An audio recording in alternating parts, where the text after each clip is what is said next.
was founded after 9/11 because they recognized that some people did something and that all of us were starting to lose access to our civil liberties.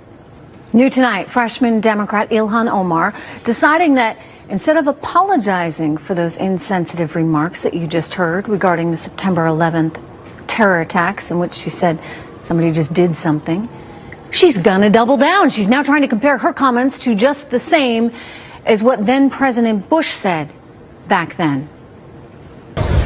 As we mourn the loss of thousands of our citizens,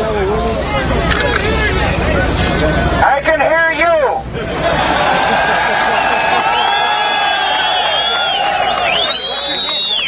I can hear you. The rest of the world hears you. And the people who knock these buildings down will hear all of us soon. This woman is an egomaniac who lacks any kind of sensitivity, any kind of understanding of what really happened that day. For her to somehow equate what she said to what the President of the United States said in the days following that horrific attack, well, she's got to screw loose, if you ask me. Joining me right now, President of the American Islamic Forum for Democracy, Dr. Zuhdi Jasser. Dr. Jasser, I mean, talk about total, utter lack of sensitivity, lack of understanding, time and place. For her to say somehow that what she said is the same as what President Bush said, what is she thinking? I don't know, Trish, and it's beyond offensive. I mean, the worst combination for a politician is supreme arrogance, ignorance, and on top of it, her Islamist worldview. Her arrogance is beyond belief that she would compare herself to the president. Here you have a Somali refugee who now is living the American dream, representing her constituents in Congress, and she wants to compare herself to President Bush post 9/11 and somehow yet be the victim also.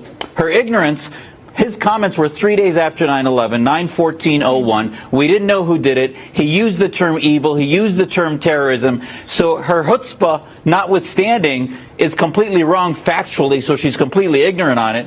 Third is her Islamist worldview. If she really was contrite and honest, she would have said, you know, that's not what I meant. Al-Qaeda attacked us. It was an act of evil terrorism, and it would have been dispensed with a week ago.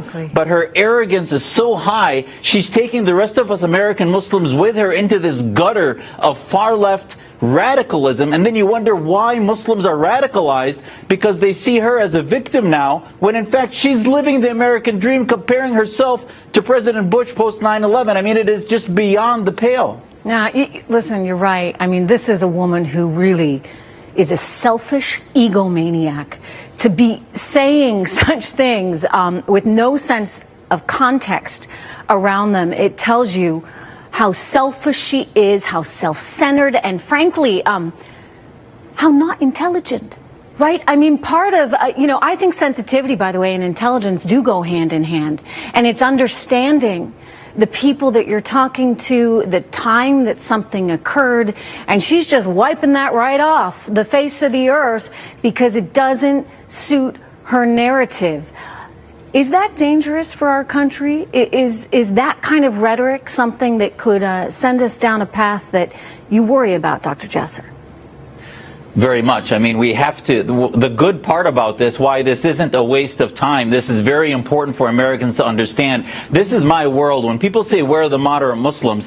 The Islamists lift up ignorant, egocentric folks who believe in the Islamist movement because they serve them as useful idiots very well. At the end of the day, once you understand what Islamism is, you can then treat it and confront it. America's beginning to get an understanding of how Islamists see America, how they see 9/11 as, just sort of an act, and Muslims are the victims. An act that hurt them.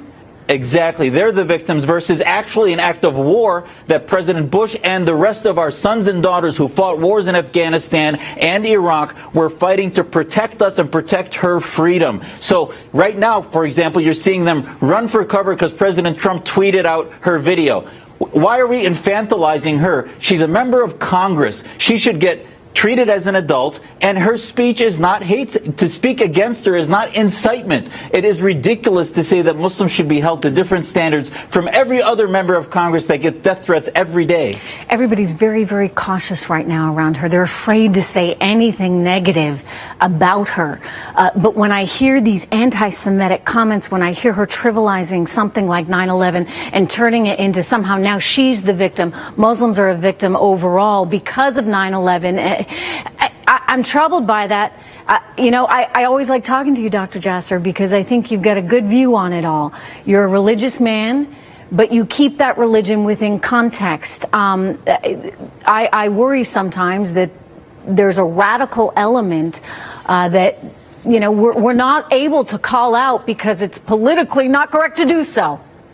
And that radicalization, by the way, is going to happen more and more as Muslims don't. Part of my religiosity is the belief that I have a responsibility to correct the radicalism within my communities. The largest community that has jihadis going to fight with ISIS and al-Shabaab happens to be coming from near her district, if not in her district, the jihadis of the Somali Shabab and others. And Homeland Security was trying to enact programs, and she and the organization she was raising money for fought that as being anti-Muslim, pro-profiling, etc. So this is the real story that I hope America begins to understand when they say, why are our programs failing? Well, we're so busy being told that we're the problem instead of the ideology that we should fight as Americans who love our country. Call it out. Call it out. Keep calling it out. Dr. Jasser, thank you so much. Good to see you, Zuhdi. All right, coming up tonight, a lot of you are speaking out.